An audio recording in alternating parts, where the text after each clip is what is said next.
거인 킬러가 되려면 사무엘상 17장 1절에서 37절 말씀입니다. 블레셋 사람들이 그들의 군대를 모으고 싸우고자 하여 유다에 속한 소고에 모여 소고와 아세가 사이에 에베스담밈에 진침해 사울과 이스라엘 사람들이 모여서 엘라 골짜기에 진치고 블레셋 사람들을 대하여 전열을 벌였으니 블레셋 사람들은 이쪽 산에 섰고 이스라엘은 저쪽 산에 섰고 그 사이에는 골짜기가 있었더라. 블레셋 사람들의 진영에서 싸움을 도두든 자가 왔는데 그의 이름은 골리앗이요 가드 사람이라. 그의 키는 6규빗 한 뼘이요 머리에는 노투구를 썼고 몸에는 비늘 갑옷을 입었으니 그 갑옷의 무게가 놋 5,000세겔이며 그의 다리에는 놋 각반을 쳤고 어깨 사이에는 놋 단창을 메었으니 그 창 자루는 배틀채 같고 창날은 철 600세겔이며 방패든 자가 앞서 행하더라. 그가 서서 이스라엘 군대를 향하여 외쳐 이르되 너희가 어찌하여 나와서 전열을 벌였느냐. 나는 블레셋 사람이 아니며 너희는 사울의 신복이 아니냐. 너희는 한 사람을 택하여 내게로 내려보내라. 그가 나와 싸워서 나를 죽이면 우리가 너희의 종이 되겠고 만일 내가 이겨 그를 죽이면 너희가 우리의 종이 되어 우리를 섬길 것이니라.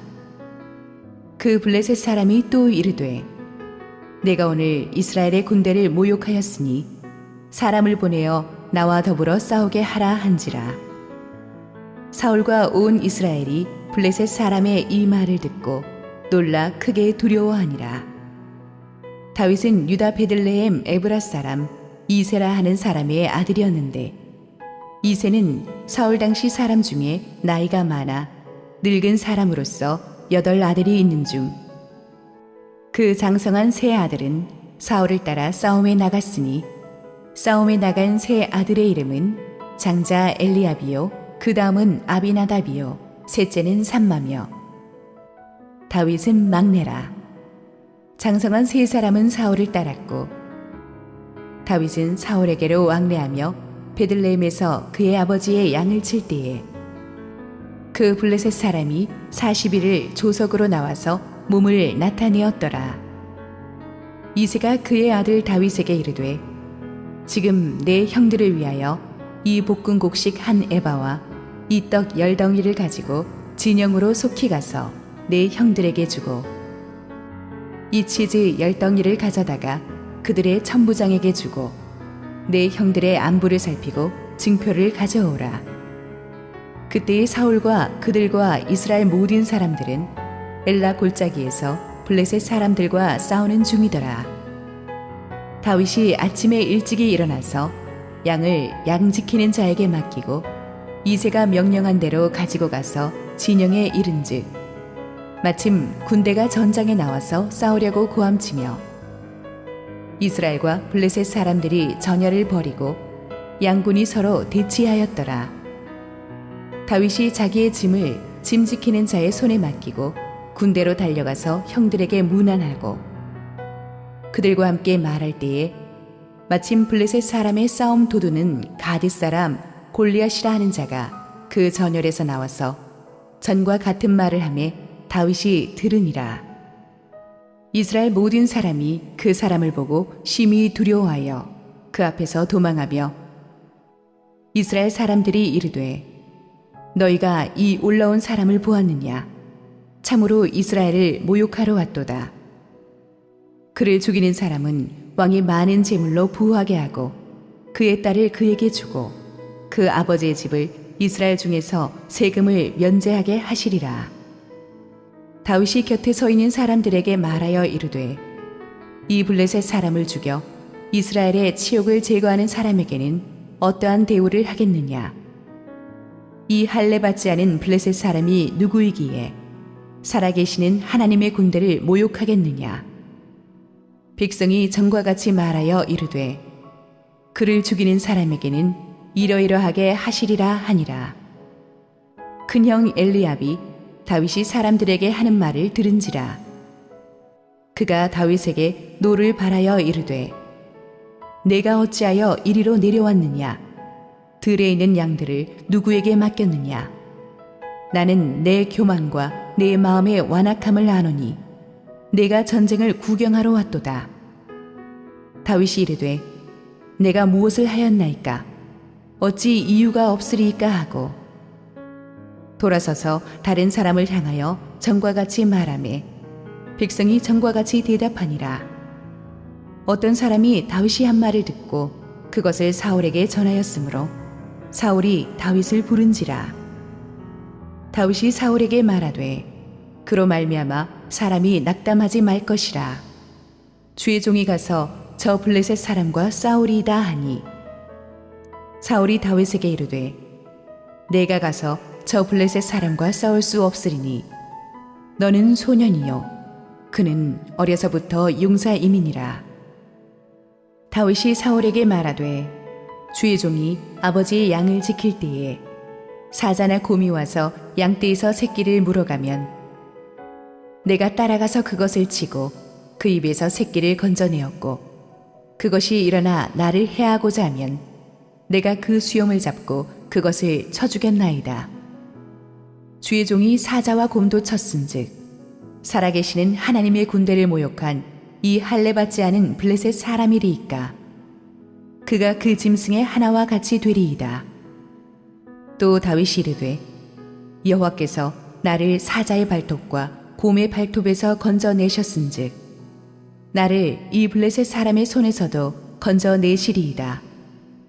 사울이 다윗에게 이르되 가라 여호와께서 너와 함께 계시기를 원하노라. 할렐루야. 우리 하나님께 감사 영광의 박수 올려드리겠습니다.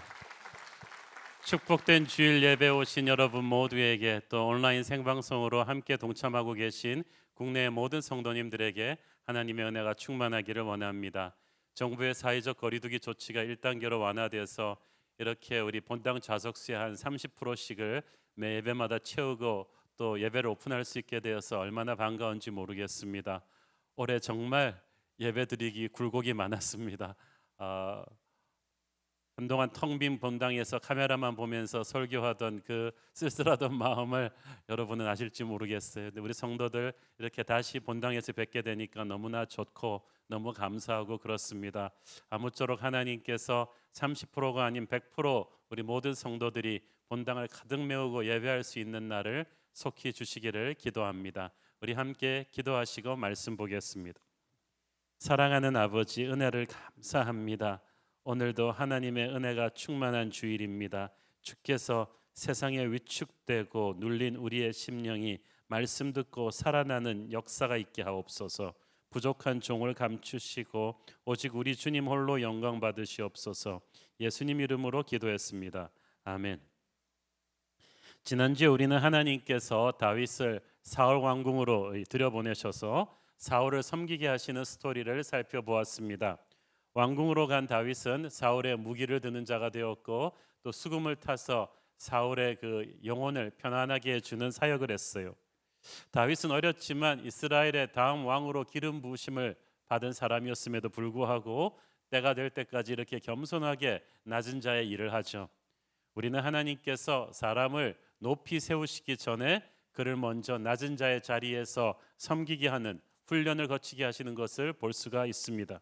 우리 주님께서도 나사렛의 목수로 30년을 섬기고 나서 공생애를 시작하셨잖아요.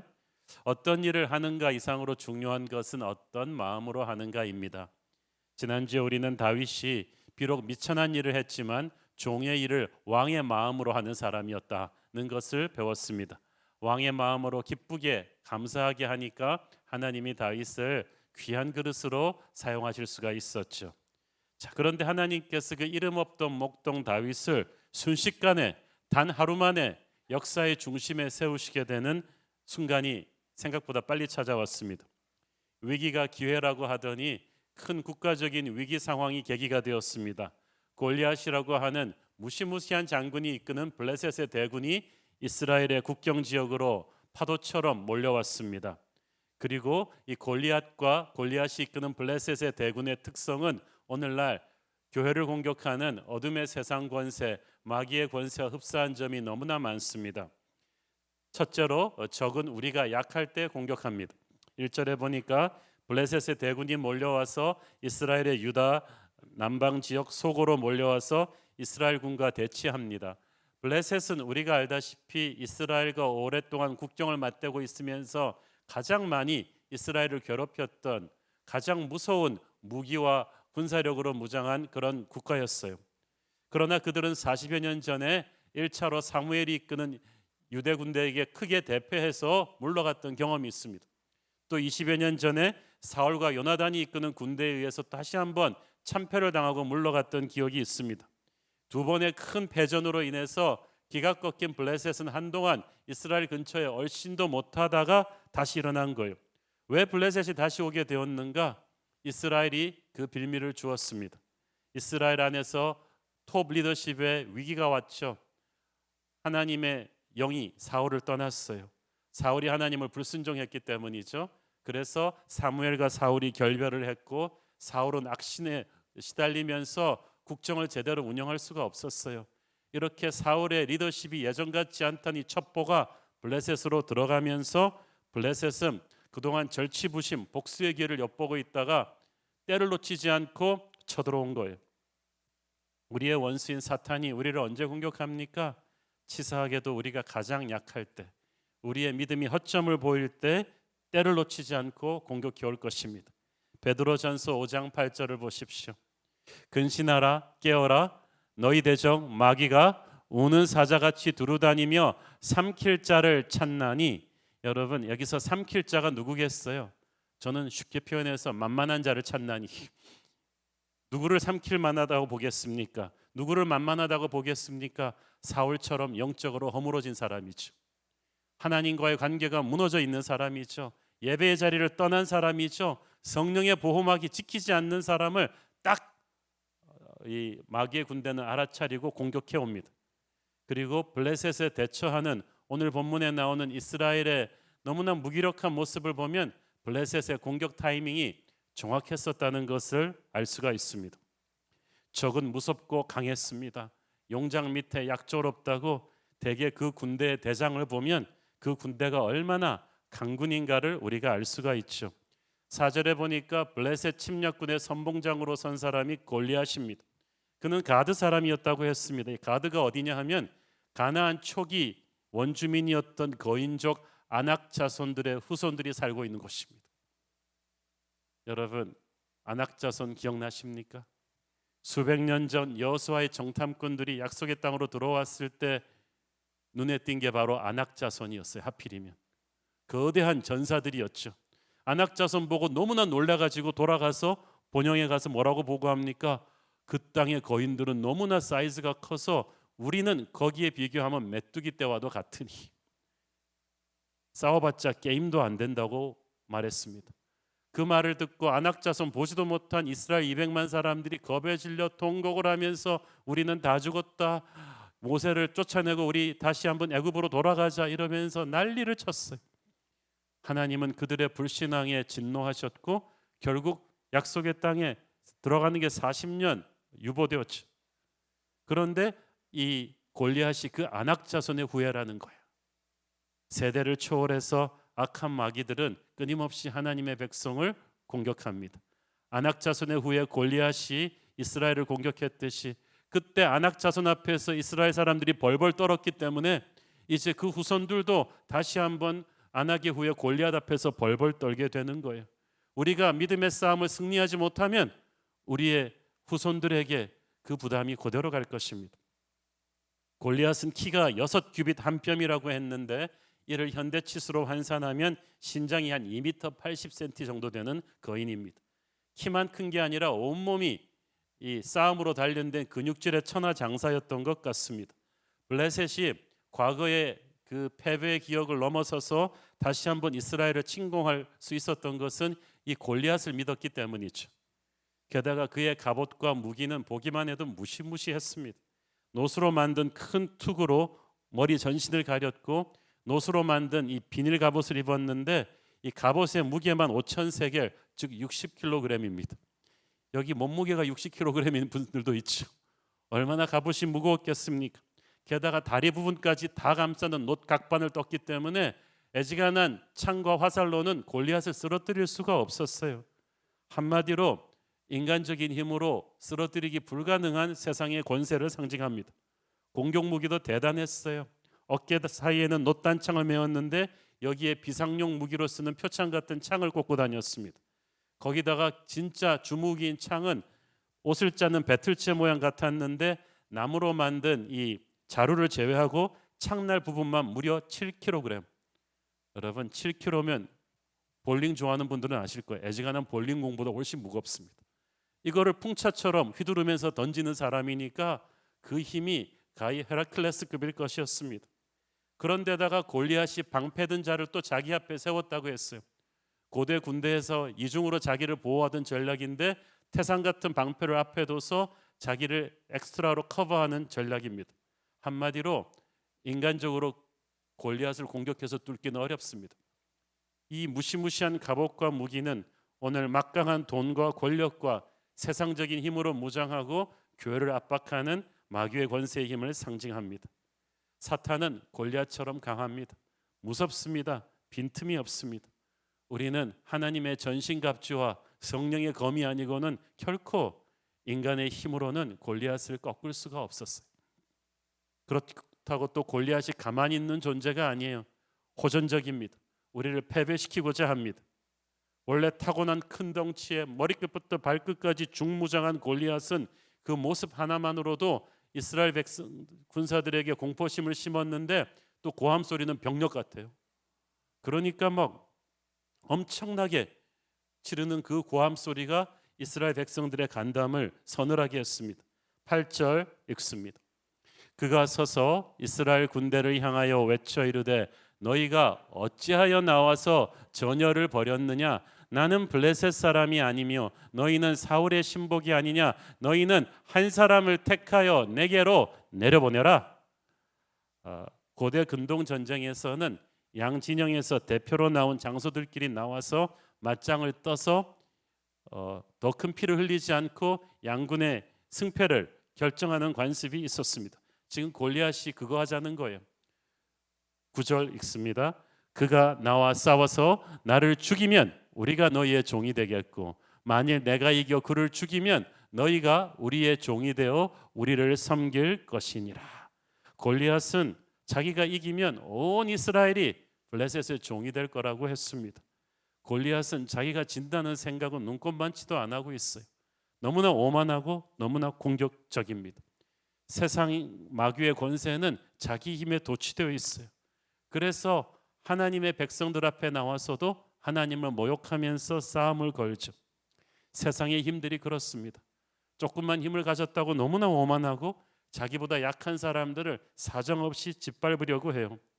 권력을 함부로 휘두르는 권력자, 돈의 힘을 함부로 휘두르는 부자들 모두 골리앗의 영에 가득 차 있는 사람들이죠. 9절에서 골리앗은 이 싸움이 얼마나 무서운 파급 효과가 있는지를 알려줍니다. 어느 쪽이든 지는 쪽이 이기는 쪽의 종이 될 것이다. 이것이 우리가 처해 있는 영적 전쟁의 냉혹한 현실입니다. 여러분, 우리는 전쟁터에 나와 있어요. 스포츠 경기하는 거 아니에요. 스포츠 경기는 지면 그 다음 날을 기약할 수 있지만 전쟁은 지면 죽고 노예가 되는 거예요. 자기만 그렇습니까? 내가 대표하는 모든 가족과 나라가 다 노예가 되는 거예요. 협상은 없습니다. 중재도 없습니다. 대화도 없습니다. 오직 이긴 쪽만이 살아남을 수 있을 뿐이죠. 중립지대도 없어요. 우리의 모든 결정과 행동은 적을 이롭게 하거나 해롭게 할 것입니다. 살아가는 매 순간 우리가 내리는 결정에서 지금도 이 영적인 전쟁이 벌어지고 있어요. 하나님의 군대인 우리가 이 영적 싸움에서 패배하면 우리의 가정을, 우리의 교회를, 이 나라를 사탄의 영향권 안에 무너지게 내어주는 것입니다. 하나님의 나라가 확장하는 것이 그만큼 좌절될 거예요. 그래서 우리는 이 작은 곳이라도 지킬 임무를 받았어요. 우리는 승리하신 예수 그리스도의 이름으로 이 영적인 싸움에서 물러서지 않고 승리할 임무를 부여받았던 거예요. 이 자리를 우리가 물러서지 않고 지켜서 이기면 이 작은 싸움터에서 영적 전쟁의 이 시대의 향방이 바뀔 수가 있어요. 그 당시 안시성은 고구려가 소유한 거대한 땅 중에서 콩할 만한 작은 곳이었지만 이 안시성에서 물러나지 않았기 때문에 당태종은 30만 대군으로도 패배하고 돌아갈 수밖에 없습니다. 우리가 바로 안시성입니다. 우리가 바로 이 시대에 하나님이 믿고 있는 영적인 보루입니다. 마귀가 아무리 우습게 보고 압박하고 온다 할지라도 이 시대의 영적인 전사들의 기백은 죽지 않았어요. 우리는 비겁한 사울이 아니고 용감한 다윗이 될 것입니다. 하나님께서 이 위대한 일에 우리를 사용하시길 원하시는데 우리가에게 맡겨진 영적인 싸움을 비겁해서 도망가지 마십시오. 도망간다고 문제가 해결되지 않아요. 골리앗은 등을 보이지 않는데 왜 교회가 등을 보인단 말입니까? 골리앗은요, 초장에 물리치지 않으면 점점 가까이 압박하고 들어옵니다. 이스라엘 군대와 블레셋이 분명히 처음에 골짜기를 사이에 두고 대치하고 있었다고 했죠. 그런데 8절에 보면은 골리앗이 이스라엘에게 싸움 걸 때 뭐라고 해요? 너희들이 싸울 용수 하나를 내려보내라고 했어요. 그 말은 골리앗이 양쪽 진영이 대치하고 있는 그 골짜기 가운데로 내려가서 기다리고 있었다는 거예요. 그런데 그렇게 40일이 지나고 나서 다윗이 도착하던 40일째 되던 날은 골리앗이 서 있는 위치가 바뀌었어요. 25절을 보세요. 이스라엘 사람들이 이르되 너희가 이 올라온 사람을 보았느냐? 올라온 사람이 누구예요? 골리앗이에요. 그 말은 무슨 말이냐 하면 처음에는 골짜기 밑에서 싸움 걸던 골리앗이 40일 밤낮을 와서 이스라엘한테 압박을 가하면서 점점 이스라엘 진영으로 올라왔다는 얘기죠. 그런데도 아무도 끽소리도 못했어요. 40일째 다윗이 당도했을 때는요, 거의 이스라엘 진영이 보이는 데까지 올라와 있었을 거예요. 그렇게 고함 지르고 있었어요. 여러분, 마귀와 싸움을 피하면 어떻게 됩니까? 점점 가까이 옵니다. 점점 더 나와 내 사랑하는 사람들과 교회와 민족을 위협하면서 점점 가까이 압박해 올 것입니다. 초장에 골리앗을 죽여야 해요. 그런데 오늘의 본문에서 우리는 골리앗 앞에 너무나 무기력한 사울 왕과 그 부하들을 보지 않습니까? 사실 객관적인 전력으로 봐도요, 이스라엘 군대 중에서 골리앗과 맞짱 뜰 수 있는 유일한, 그래도 가장 싸워서 이길 찬스가 있는 인물은 사울 왕이었어요. 일단 사이즈만 봐도 그래요. 우리가 전에 성경에 나왔죠. 사울 왕은 키가 커서 보통 사람 장정보다 머리 하나는 더 컸더라. 골리앗이 2m 80이라면 그러니까 사울은 2m 한 30은 됐을 거예요. 체격은 제일 크잖아요. 그리고 20년간의 전쟁을 통해서 싸움 경험도 굉장히 많습니다. 게다가 왕이에요. 백성들을 위해서 목숨을 걸어야 되는 게 왕 아니에요? 골리앗도 이스라엘 군대에게 도전할 때 뭐라고 합니까? 너희는 사울의 신복이 아니냐? 그 말은 무슨 말이에요? 정 싸울 사람 없으면 사울 네가 나오라, 이 말이에요. 그러면 자존심이 조금이라도 있다면 사울이 나가서 싸우다 죽는 한이 있더라도 나와야 되는데 이미 사울은 하나님의 영이 떠났어요. 하나님의 영이 떠나면 그에게 뭐가 임해요? 악령이 임해요. 악령은 두려움의 영이에요. 못 싸워요. 11절 읽습니다. 사울과 온 이스라엘이 블레셋 사람의 이 말을 듣고 놀라 크게 두려워하니라. 성경은 나오는 순서가 중요해요. 사울과 온 이스라엘이라는 말은 사울부터 시작해서, 그러니까 사울부터 먼저 놀라고 크게 두려워하니까 도미노처럼 전부 다 놀라고 두려워한 게 번진 거예요. 사울이요, 이때까지는 잘 나가던 왕이었어요. 애지간한 싸움에서 패한 적이 없으니까 하나님이 도와주신 그 승리를 자기 힘으로 착각하고 있었어요. 그런데 이제 임자를 만났어요. 누가 봐도 자기 힘으로 도저히 꺾을 수 없는 무서운 골리앗을 만나는 순간 전의를 상실해 버렸어요. 어쩔 줄은 몰라요. 그리고 사울이 공포에 질린 모습이 모든 이스라엘 군대에게 다 보였어요. 그 다음부터 부하들은 뭐 전의가 있겠어요?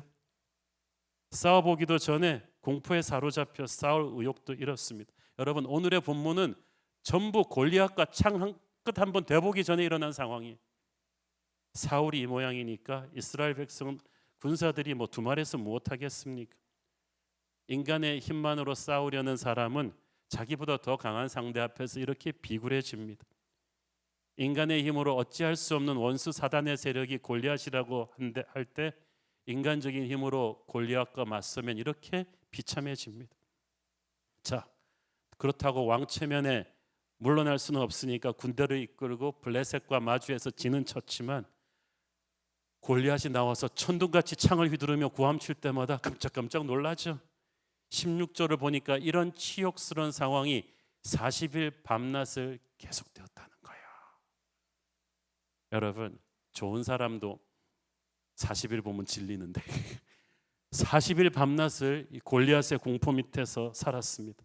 물러서자니 창피하고 싸우자니 자신이 없고, 이것이 바로 능력이 고갈된 상태에서 자리 보존만 하려는 인간적인 리더의 비참한 모습이에요. 이럴 바에는 리더를 안 해야 돼요. 오늘날에도 많은 하나님의 백성들이 이런 갈등을 겪고 있어요. 인간적인 노력으로 애지간한 일들은 잘 헤쳐오다가 골리앗 같은 엄청난 장애물 앞에서는 꼼짝을 못하는 무기력한 모습. 그래도 자존심은 좀 있어가지고 항복은 못해요.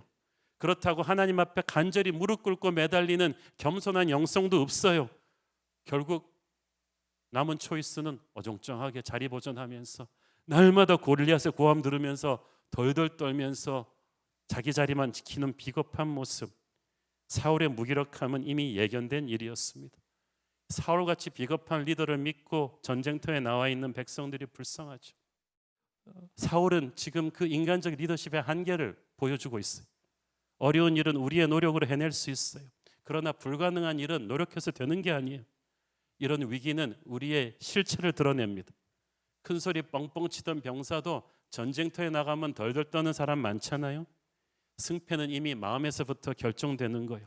아직 골리앗과 칼 한 번 맞대본 적도 없는데 그 무서운 고함 소리와 모습만으로도 사울과 이스라엘 군대 모두가 전의를 잃었습니다. 이미 심리전에서 졌어요. 40일 동안 그들은 이미 수십 번 죽은 거예요. 우리 인생에서도 이런 골리앗 같은 엄청난 장애물과 맞부딪히는 경우가 있습니다. 골리앗은 세상 권세입니다. 막강한 군사력일 수도 있고 엄청난 돈의 힘일 수도 있습니다. 성적인 유혹일 수도 있고 매스컴의 파워일 수도 있습니다. 너무나 힘든 직장 상사일 수도 있어요. 어떤 분은 자기 아내가 골리앗이라고 하는 분도 있었는데 어떤 분에게는 자기의 성격이 극복할 수 없는 골리앗이기도 합니다. 여러분의 골리앗이 무엇이건 간에 이때까지 해오던 방법으로는 안 되죠. 인간적인 방법으로는 이길 수가 없죠. 골리앗은 골리앗적인 방법으로 이길 수가 없어요. 세상의 힘은 세상의 힘으로 이길 수가 없어요. 블레셋의 골리앗을 꺾기 위해서 이스라엘이 골리앗 비슷한 사이즈의 거인을 찾아야만 했습니까? 찾을 수도 없을 뿐더러 그렇게 되는 게 아니에요. 골리앗은 또 하나의 골리앗으로 꺾는 게 아니라 골리앗은 다윗이 죽입니다. 골리앗은 세상의 창칼이 아니라 믿음의 물맷돌로 죽이는 거예요.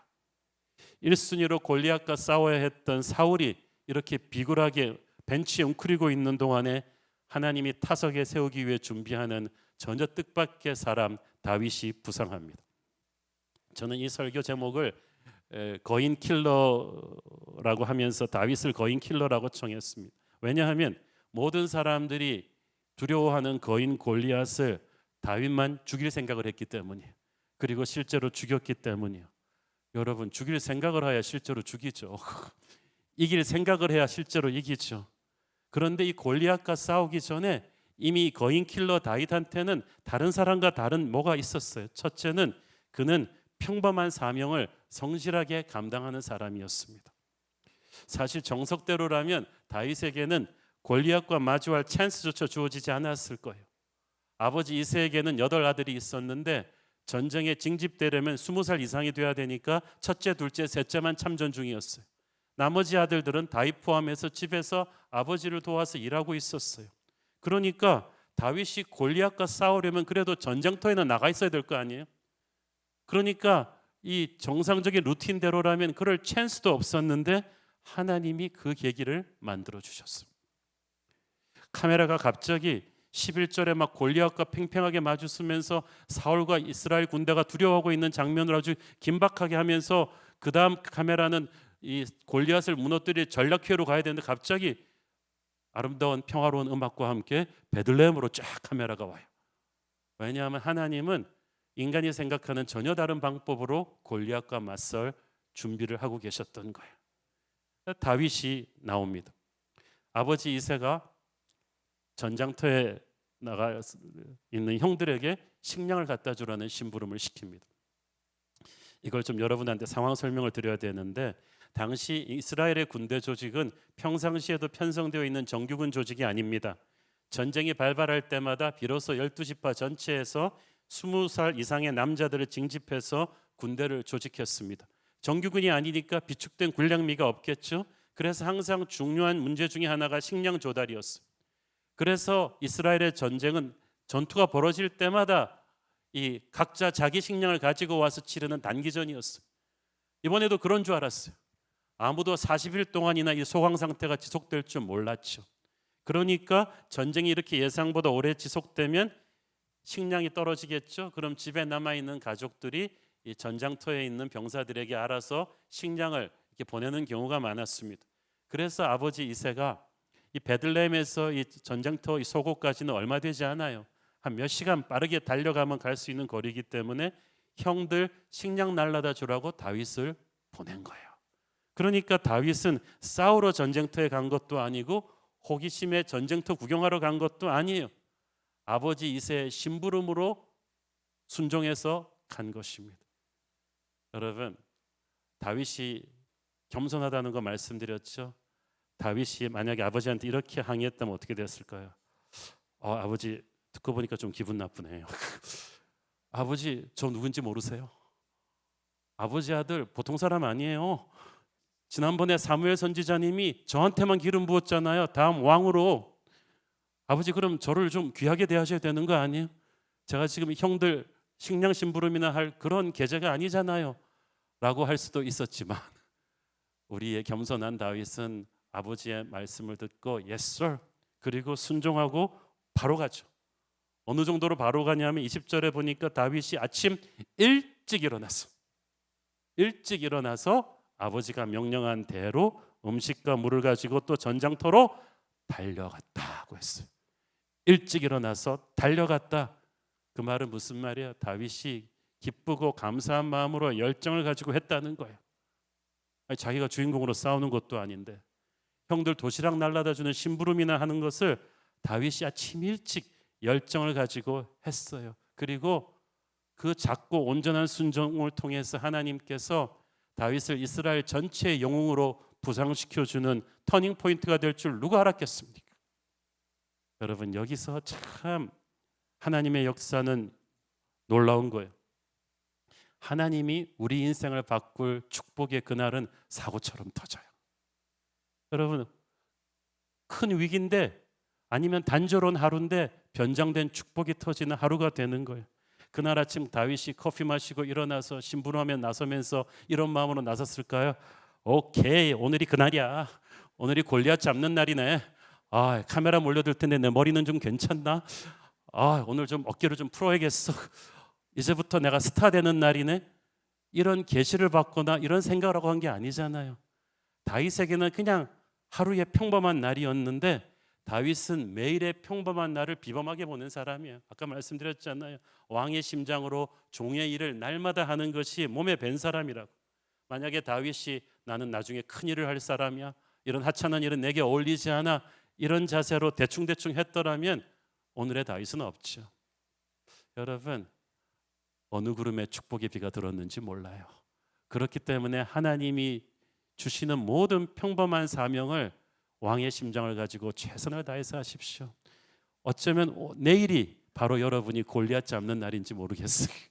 하나님이 역사의 가장자리에 있던 여러분을 순식간에 역사의 중심에 세우시고 보배롭고 존귀하게 쓰이는 바로 그날이 될지도 모르겠습니다.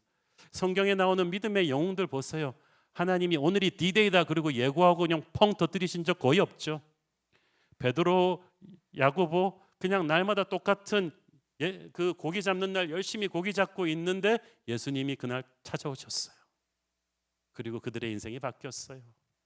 모세도 열심히 광야에서 양치고 있는데 하나님이 불타는 떨기나무에서 그를 만나 주신 거예요.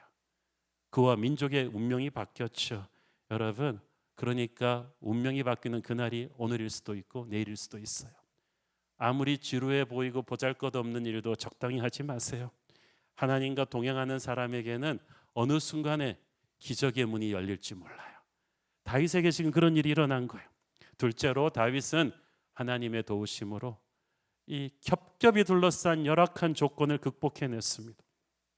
자, 아무리 사무엘을 통해서 기름 부었다고 해도요, 그거 누가 하냐고요. 베들레헴 밖에서. 베들레헴에 이름 없는 촌사람 이 소년이 왕이 되려면 적어도 전 이스라엘 백성들의 인정을 받아야 하고 큰 전쟁의 공로를 세우며 나라를 구해야 되는데 다윗은 지금 객관적인 조건으로 그럴 기회가 없어요. 일단 전쟁터에 나갈 기회도 없어요. 다윗의 곁에는 수많은 기라성 같은 장수들이 포진하고 있었어요. 다윗은 징집 연령인 20살도 채 안 돼서 병사로도 전쟁터에 나올 수 없는 상황이죠. 쉽게 말해서 아니 시험이라도 쳐야 입신양명을 할 텐데 시험 칠 기회도 없어요. 출전 자격도 안 주어지는 거예요. 군번이 안 되는 거예요. 세상이 공정하지 않다는 말이 있는데 특히 뭐가 서럽냐 하면 어느 정도 스펙이 없으면 출전 자격도 안 주는 거예요. 그래서 우리 청년들이 요즘 그렇게 스펙 쌓기 경쟁하는 거 아니에요? 좋은 학벌이나 인물이나 집안 배경 이렇게 스펙을 좋게 타고난 사람들 보면 막 보면서 좌절감 느끼고 그러는 거 아니에요? 나는 해도 안 된다는 생각하지 않습니까? 나는 어차피 출전 기회도 안 주어질 거야. 그러나 그것은 세상적인 생각이에요. 여러분, 다윗적인 생각을 하십시오.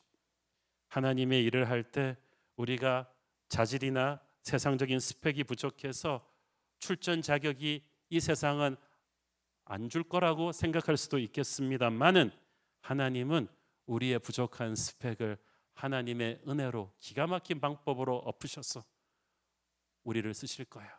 그러므로 중요한 것은 상황이 얼마나 힘드냐, 세상이 요구하는 스펙 조건이 얼마나 까다로우냐가 아니라 얼마나 신실하고 온전한 마음으로 하나님께 헌신되어 있느냐, 그게 중요한 거죠. 여러분, 19세기 말에는요, 미국과 영국의 목회자들, 특히 영적인 영향력을 끼치는 큰 교회 목사님들은 전부 다 옥스퍼드나 케임브리지, 하버드에서 신학을 한 박사님들이었어요. 그래서 그렇게 큰 설교 목회를 하는 목사님이 되려면 이렇게 가방끈이 길어야 된다는 인식이 모두가 갖고 있었는데 그것을 깨버린 인물이 나타났어요. 바로 미국 시카고에서 구두수송공 출신의 초등학교밖에 안 되는 D.L. 무디라는 인물이 미국과 영국에서 수백만의 사람들에게 복음을 전도하는 사람이 되었습니다. 그가 가방끈이 짧은 목사라고 비웃던 케임브리지 학생들도 그가 가서 설교한 지 3일 만에 다 꼬꾸라져 버렸어요. 하나님이 그 시대에 자격 조건도 안 되던 D.L. 무디에게 그 어떤 세상의 스펙도 감당할 수 없는 능력을 부어주셨기 때문이죠. D.L. 무디를 쓰신 하나님께서, 다윗을 들어 쓰신 하나님께서 부족하기 짝이 없는 저와 여러분도 들어 쓰실 것을 믿습니다. 마지막으로 다윗은 하나님의 영광에 사로잡힌 사람이었어요. 다윗이 전장터에 도착했을 즈음에 마침 양쪽 부대가 고함치며 대치하는 41일째 되는 날이었던 것 같아요. 그 다윗이 형들을 만나서 도시락 전달하고 이런저런 이야기를 나눴을 때 마침 상대 진영에서 걸어 나오고 있는 골리앗을 보았어요. 아까 말씀드렸죠. 40일 동안 날마다 가까이 접근해 와서 41일째 됐을 때 다윗이 갔을 때쯤엔 어느 때보다도 가까운 거리에서 골리앗을 본 거예요.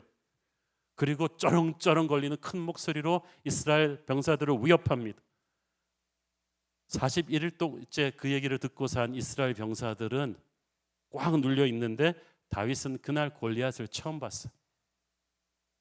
생전 본 적 없는 거대한 골리앗의 흉포한 모습과 무서운 고함 소리에 다윗도 처음엔 많이 놀랬겠죠. 그런데 그러면 사울 왕과 병사들은 40일 동안이나 골리앗을 보면서 마음의 준비가 단단해져서 이제 좀 나아졌을까요? 천만의 말씀. 24절 정말 창피합니다. 이스라엘 모든 사람이 그 사람을 보고 심히 두려워하여 그 앞에서 도망하여. 이런 걸 가르쳐서 쇼를 한다는 거예요. 41일째 되니까요, 두려워하는 정도가 아니라 아직 창 한 번 맞댄 적도 없는 적이 두려워서 도망하고 있습니다. 40일째 그들이 어떻게 살아왔는가를 볼 수가 있죠. 40일 아침 저녁을 그들은 골리앗 보고 큐티하면서 보낸 거예요. 아침에도 골리앗, 저녁에도 골리앗. 시작과 끝을 날마다 예배하는 게 아니라 날마다 골리앗을 예배하면서 살았어요. 여러분, 아침 저녁으로 뉴스 보면서 사는 사람들이 맨날 골리앗 보며 사는 사람이랑 똑같아요. 기도 시간보다 예배 시간보다 날마다 뉴스 보는 시간이 더 긴 사람들, 여러분이 이렇게 영적으로 무기력한 이유가 뭔지 아시겠어요? 골리앗을 계속 묵상하니까 암만 시간이 가도 영적으로 담대해질 리가 있어요?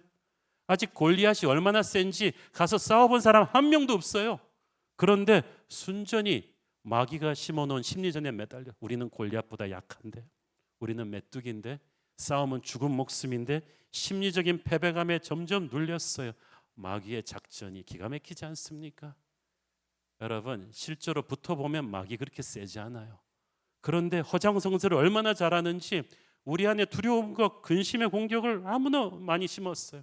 아직 우리 중에 마귀랑 직접 칼대보지도 않았는데 최악의 미래를 상상하며 적의 최상의 공격력을 상상하고 나는 최악으로 무기력하게 만듭니다. 영적인 전쟁이 이런 식으로 하면 시간 간다고 나아지는 게 아니에요. 여러분, 오히려 교회 오래 다닌 사람들이요, 교회 다닌 지 얼마 안 된 사람보다 영적으로 약한 경우가 많아요. 옛날에 초대교회에서 순교자들이요, 그 주일에 세례받고 그 다음날 가서 순교한 사람들이 오히려 더 담대했다고 해요. 교회 오래 다닌 사람들이요, 영적으로 강할 것 같은데 오히려 공포심이 더 컸다는 거예요. 왜? 골리앗을 40일 동안 너무 오래 보고 있었어요. 그게 사울과 이스라엘의 문제였어요. 다윗의 특징, 골리앗을 그렇게 오래 보지 않았다는 거. 그날 아침에 보고 그날 싸워서 꺾었어요. 여러분도 그렇게 해야 돼요. 골리앗을 너무 가지고 큐티를 할 필요가 없어요. 내가 다른 것도 바쁜데 골리앗 그렇게 오래 묵상할 여유가 없잖아요. 하나님의 사람이 돌파구를 마련하지 않으면 이 영적 교착 상태는 끊어지질 않습니다. 그들은 40일 동안 현상 유지한 게 아니라 패배감에 눌려서 서서히 죽어가고 있었어요. 그래서 처음에는 두려워하던 사람들이 41일째는 이제 도망까지 하는 거예요. 둘째, 그런 와중에서도 이 사람들이 참 마음은 콩밭에 가 있었어요. 25절 보세요. 이스라엘 사람들이 이르되 너희가 이 올라온 사람을 보았느냐? 참으로 이스라엘을 모욕하러 왔도다. 그를 죽이는 사람은 왕이 많은 재물로 부하게 하고 그의 딸을 그에게 주고 그 아버지의 집을 이스라엘 중에서 세금을 면제하게 하시리라. 아니, 골리앗 두렵다고 그냥 공포에 떨던 인간들이 야, 그래도 골리앗 죽이면 상이 이만큼 된대. 이게 사람들의 비겁한 양면성 아닙니까? 골리앗과 싸우기는 두렵지만 골리앗을 죽여서 오는 보상금은 관심이 있어요. 이것이 하나님의 임재가 떠난 타락한 하나님의 군사들의 모습이에요. 이런 한심한 상황의 원인 제공을 한 게 사울 왕이죠. 앞서 얘기했듯이 이스라엘에서 골리앗과 맞짱 뜰 수 있는 1순위는 사울 왕이었어요. 그런데 사울 왕이 두려움에 사로잡혀서 자기가 싸울 용기가 없으니까 차선책으로 뭘 합니까? 야, 포상금 걸어. 아주 뻑적지근하게 걸어.